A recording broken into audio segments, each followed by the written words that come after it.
ओम गं गणपते नमः। ओम गुं गुरुवे नमः। ओम नमो भगवते वासुदेवाय नमः। प्रभु जी बता दो अगली बार कितने आओगे? बोले मैं उतना ही बना के रखूंगा, आप बता जाओ, अभी से बता जाओ। प्रभु मुस्कुराए और मुस्कुरा कर अंदर ध्यान हो गए। चलो खैर, फिर आज फिर वही वो जय जैसे रूखा सूखा खा पी के बीन मान के वापस वो अपने घर, मतलब मंदिर वापस आ गया। मंदिर वापस आ गया, फिर वही दिनचर्या चालू हो गई। अब धीरे धीरे करके फिर अगली एकादशी आ गई। बोले अब की बार वो फिर भंडार घर पहुंचा। लाओ। बोले इस बार नेक और ज्यादा दे दी हो। उसने कहा यार तू करता क्या है यार? बोले तुम्हें क्या बताऊं मैं क्या करता हूँ, तुम बस थोड़ा ज्यादा दे दो, तुम्हें समझ में नहीं आएगी। ऐसे कहते हुए वो अपना वापस सामान लेके चल पड़ा। फिर उसने भोजन बनाया।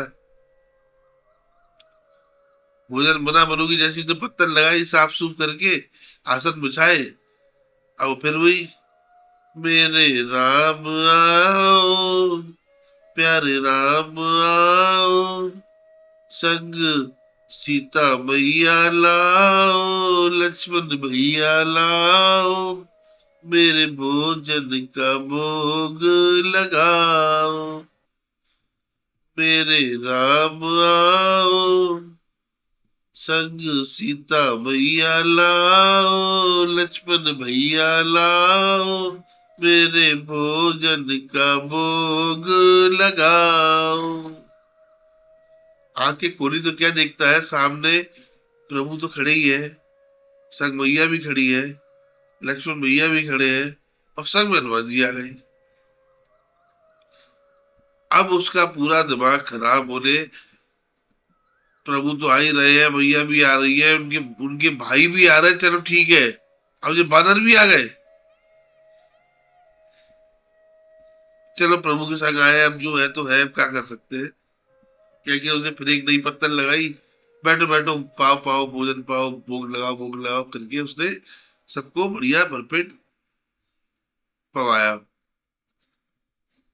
अब खा पी के जब वो उसको आशीर्वाद देगी, प्रभु अंतर ध्यान हो गए। अब वो मंदिर आया।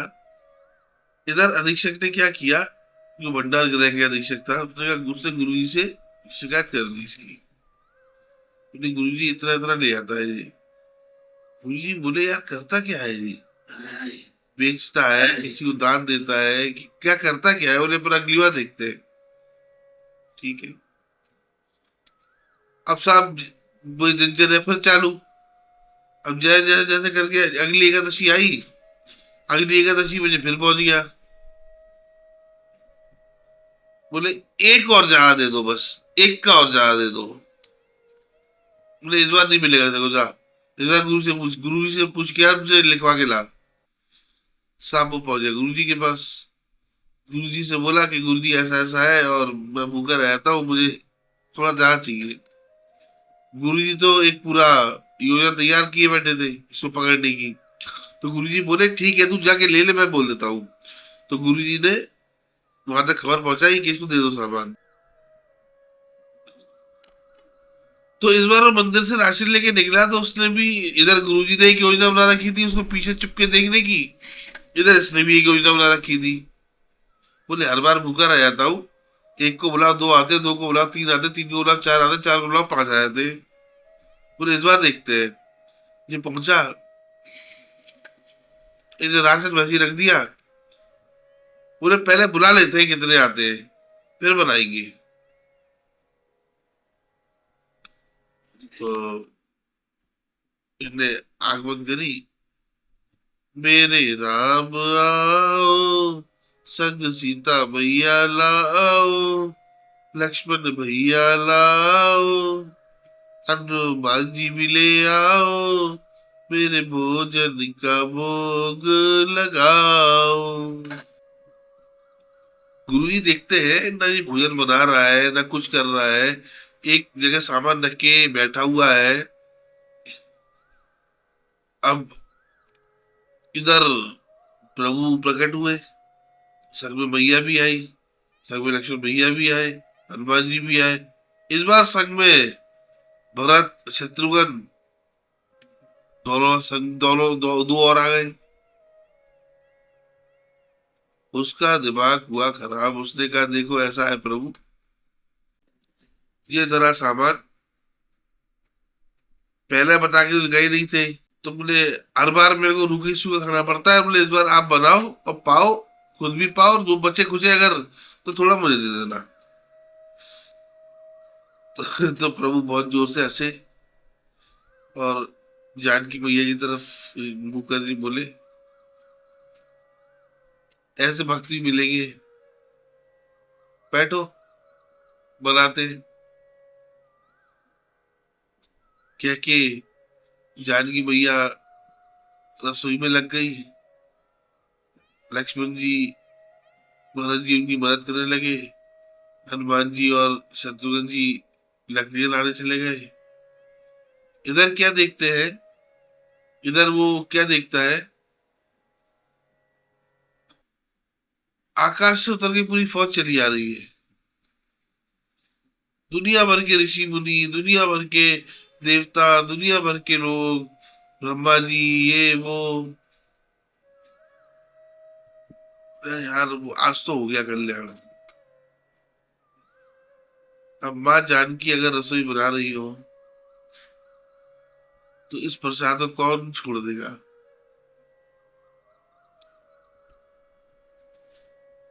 तो जब सब निकट आ गए, तो निकट आके प्रभु पूछते हैं आप सब, तो सब लोग बोलते हैं माँ जानकी मतलब माता के हाथ का प्रसाद पाने आए हैं, माता के हाथ का प्रसाद पाने आए हैं, हम भी पाएंगे, हम भी पाएंगे, हम भी पाएंगे करके सब वही बैठ गए। इधर गुरुजी क्या देखते हैं, आदमी आराम से बैठा हुआ है, सामान रखा हुआ है और चूल्हा अपने आप जल रहा है, पूड़ियां तली जा रही है, मालपुए तले जा रहे हैं। उन्हें यार चक्कर क्या है, चल के पता चल के ही दिखाया है अब तो। अब गुरुदेव भी उसके गुरुजी, जो उसके गुरुजी थे वो भी वहां उसके पास पहुंच गए। पहुंच के जब उनको पूरी स्थिति से अवगत, उन्होंने जब उससे पूछा कि क्या चल रहा है ये, और जब उसे पूरी स्थिति से अवगत कराया तो उनकी आंखों से आंसू बह निकले। वो उसकी तरफ बोलते हैं, उसकी तरफ मुंह करके बोलते हैं, मतलब उससे बोलेगा नहीं कि मुझे भी दर्शन दे। बोले आपको नहीं दिख रहे, बोले नहीं मुझे नहीं दिख रहे, बोले प्रभु से विनती करना मुझे भी दर्शन दे।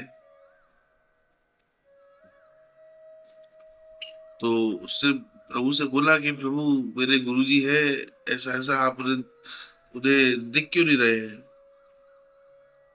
तो प्रभु ने बोला कि मैं हर किसी को दर्शन नहीं देता हूँ, तो तेरी भक्ति और तेरी सरलता ने मुझे बाध्य कर दिया कि मैं तुझे दर्शन देने आऊं, साक्षात आऊं। फिर उसने बहुत विनती की थी प्रभु से अपने गुरु के लिए, नहीं प्रभु ऐसा वैसा दुनिया भर की बातें। तो प्रभु ने तरस खाकर उस पर उसकी विनती से, उसकी विनती का मान रखते हुए दर्शन दिए गुरु जी को। गुरु जी साक्षात चरणों में नतमस्तक हो गए और प्रभु से पूछते हैं, प्रभु मैं बाल ब्रह्मचारी हूँ, बचपन से ही आपकी पूजा पाठ अर्चना करता आया हूँ, आज मठ का मठाधीश भी हूँ, नित्य कर्म नित्य पूर्ण विधि विधान से आपकी सारी पूजाएं संपन्न करता हूँ, आपने मुझे दर्शन नहीं दिए आज तक। और इसलिए ना तो कोई व्रत रखा, ना कोई ढंग से पूजा करता है, ना कोई विधान जानता है, ना कोई शास्त्र जानता है, आपने इसे दर्शन दे दिए। प्रभु कहते हैं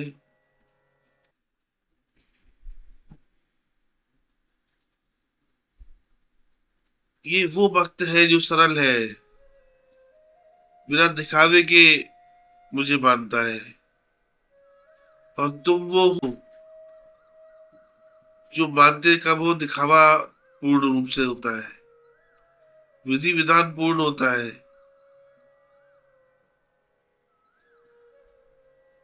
लेकिन तुम सरल नहीं हो।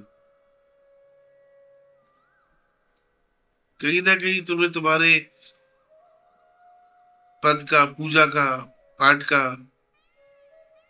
जो तुम नित्य करते हो, उसका अहंकार कहीं ना कहीं तुम्हारे मन में बीज की तरह मौजूद है। क्योंकि ये सरल है, इसलिए इस तक पहुंचने का रास्ता, मुझ तक पहुंचने का इसका रास्ता बहुत सरल है।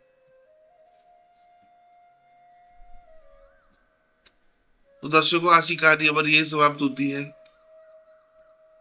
मैं फिर कहता हूँ, ईश्वर को पाना है तो सरल बनो। दिखावे में कुछ नहीं रखा। हम ईश्वर को क्या दे पाएंगे?